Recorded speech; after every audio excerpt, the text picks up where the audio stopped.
Ein montierter Ethanolkamin ist ein Kamin, der entweder an der Wand oder an der Decke befestigt werden muss. Der gewählte Standort für die montierten Kamine ist daher oft viel dauerhafter als im Vergleich zu den freistehenden Ethanolkaminen, die leicht bewegt werden können.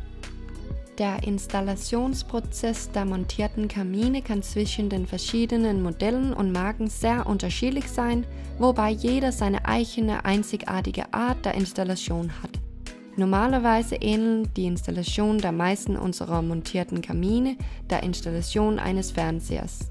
Zuerst befestigen Sie eine Halterung an der Wand oder Decke und dann befestigen Sie den Kamin an der Halterung.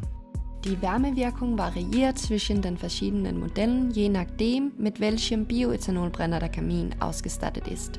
Am häufigsten sind die Kamine jedoch mit einem Brenner ausgestattet, der im Bereich von etwa 2 Kilowatt bis zu 3 Kilowatt Wärme abgibt. Einige Modelle bieten jedoch eine höhere Heizwirkung.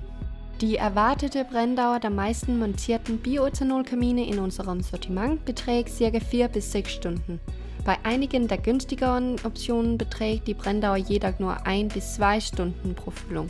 Alle montierten Ethanolkamine in unserem Sortiment sind ausschließlich für den Innenbereich bestimmt.